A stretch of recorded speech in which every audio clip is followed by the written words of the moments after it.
नमस्कार दोस्तों, हमारी आज की कहानी का नाम है सुहागन। बड़ी बहू, ये देखो ना, मेरी ये लाल साड़ी यहाँ से फट गई है। रंग भी बदरंग सा हो गया है।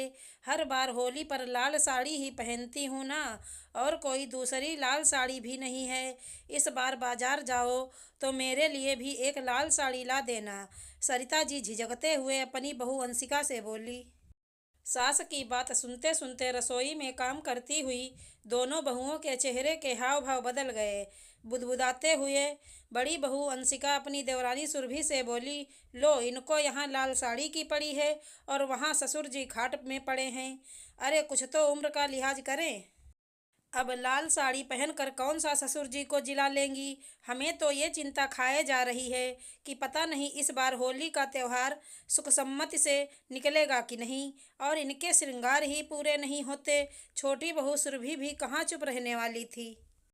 अपनी आदत अनुसार हमेशा की तरह खर्चे की बात सुनते ही मुंह से निकल पड़ा, अरे जीजी, यहाँ घर के खर्चे पूरे नहीं होते और वहाँ एक नए खर्चे की फरमाइश हो रही है।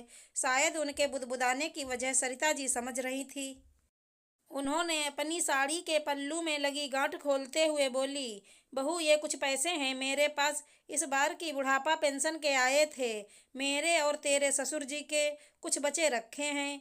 तीखी नज़रों से बहुएं उनकी तरफ देखने लगी। ज़्यादा देर बहुओं के पास खड़ा होना मुश्किल लग रहा था, इसलिए जल्दी से पल्लू के सारे पैसे निकाल कर वहीं रसोई में रखे मटके के पास रख दिए। दोनों बहुओं की त्योरियां कुछ और ज्यादा ही चढ़ गई थी। बहुओं की बात सुनकर सरिता जी का कलेजा जोरों से धड़कने लगा था। आंखें छलछला उठी थी।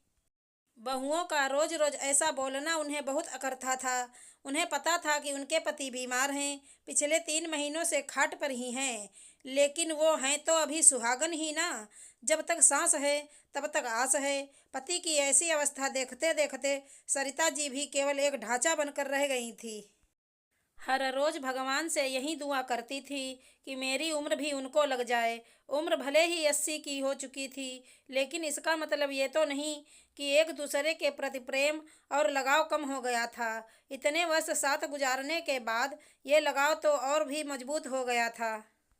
लेकिन शायद उनकी इन भावनाओं को समझने वाला इस घर में कोई नहीं था, क्योंकि बच्चों को हमेशा यही लगता था कि उम्र हो गई है तो एक ना एक दिन तो जाना ही है।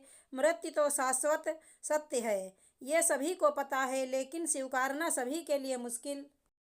फिर उस मोह का क्या करें जिसमें जन्म के साथ ही इंसान बंध जाता है।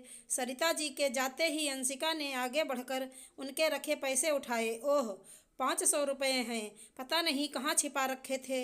हमेशा तो कहती हैं बाबूजी की दवा में लग गए।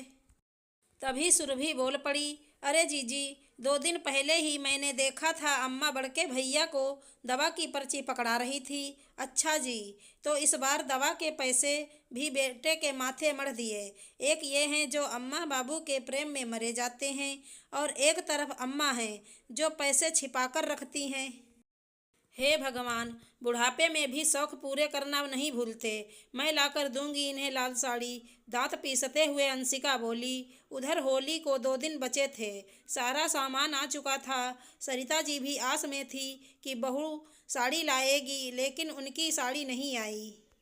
दोबारा बोलने या कुछ पूछने की हिम्मत नहीं थी सरिता जी की। अपनी वही पुरानी साड़ी निकाल कर सुई धागा लेकर बैठ गईं, लेकिन इस उम्र में आंखें भी साथ नहीं दे रही थी। बाबूजी भी अपनी पत्नी की बेबसी पर चुप थे। हाँ, आंखों से 2 बूंद आंसू लुढ़क कर तकिए पर जरूर गिर गई थी। आंगन में खेलती हुई अपनी पोती को आवाज देकर अपने पास बुलाया और सुई दिखाते हुए बोली, बिटिया, जरा इसमें धागा डाल दे। पोती धागा डालकर वापस खेलने भाग गई। सरिता जी ने कांपते हाथों से साड़ी सिली और होली के दिन सुबह नहाकर वही साड़ी पहन ली और अपने पति के सिराहने बैठ गईं। पूजा का वक्त हो चला था, लेकिन अम्मा अभी तक बैठी थी। बेटा आया, अम्मा चल, पूजा हो रही है। अम्मा, ओ अम्मा। लेकिन अम्मा नहीं बोली। अम्मा सुहागन ही विदा हो गई।